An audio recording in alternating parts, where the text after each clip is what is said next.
Half-century ago, Lyndon B. Johnson shocked the nation by releasing a TV ad that is still considered one of the most powerful political attacks in American history. The spot was called Daisy. It was run in 1964 against Republican Barry Goldwater, and it contained footage of a little girl picking at flower petals just before a nuclear explosion. Well, now the good people of the Buckeye State are getting their own Trump-focused Daisy-style ad.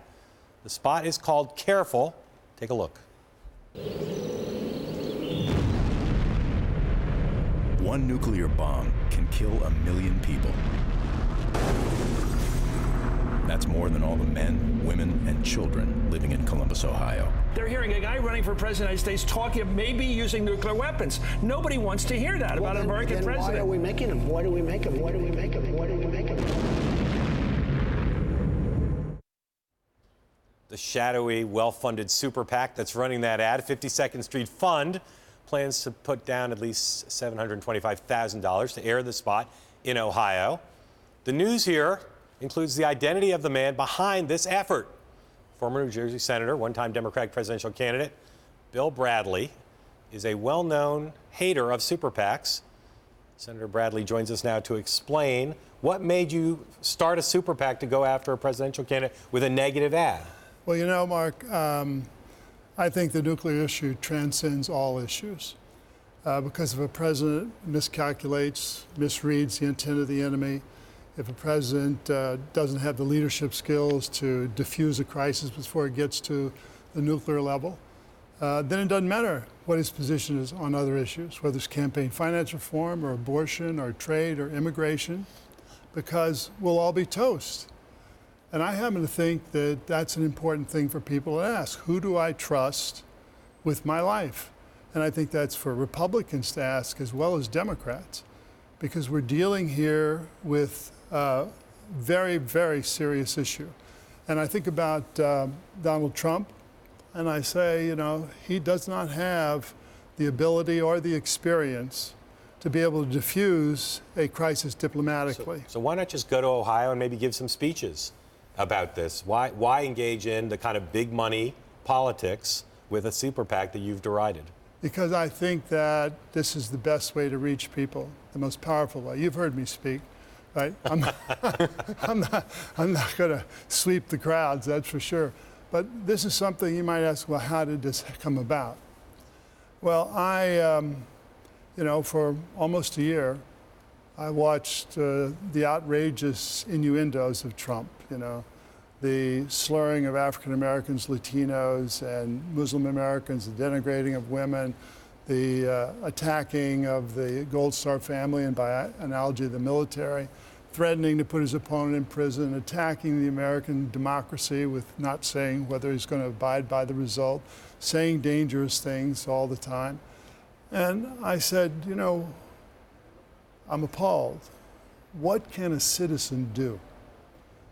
And so I had a conversation with my friend George Lucas, who came up with an idea for a commercial that would essentially educate people about what nuclear war means.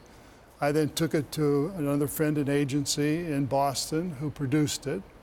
I then had it tested by the firm of my former communications director. I then started a super PAC, because that's the only way you can get on. And I raised money from contributors who were Republican, Democrat, and independent.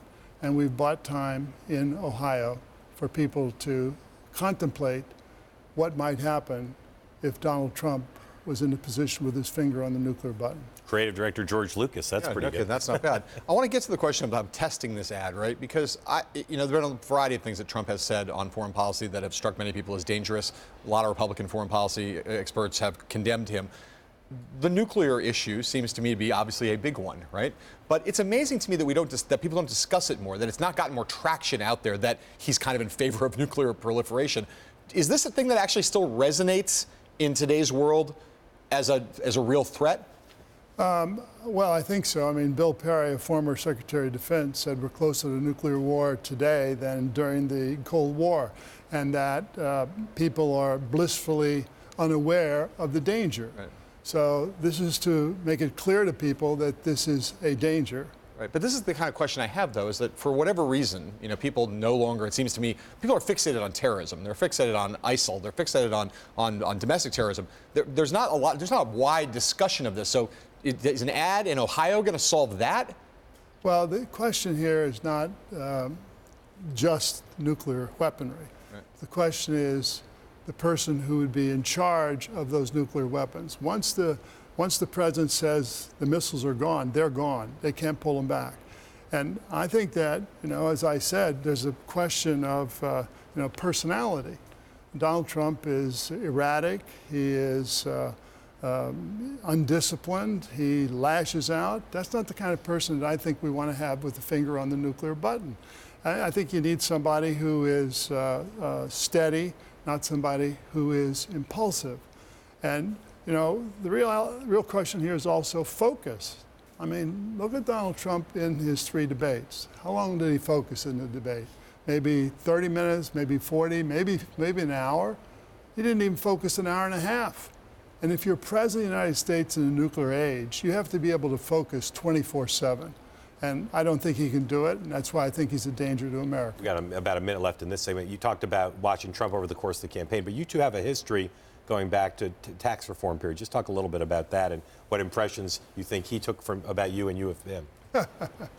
Well, I was on his early loser list, I think, because the Tax Reform Act of 1986, I think, was one of the factors that almost bankrupted him because we eliminated the tax shelters he was using to not pay taxes.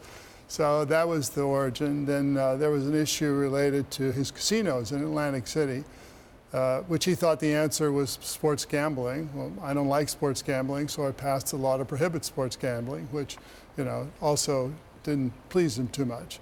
But the idea here is not what happened in the past with Donald Trump and me, but what the American people have to decide today and what kind of country we want to become. I travel around the country. I have for 50 years as a politician and a businessman and a basketball player. And I have an idea of what is best about America. Remember, when I ran for president back in the Paleolithic era, I talked about the goodness of the American people, and I really think that. I think the American people are decent. I think they're tolerant. I think they're generous. I think they are innovative. And that's the America that Trump has run against.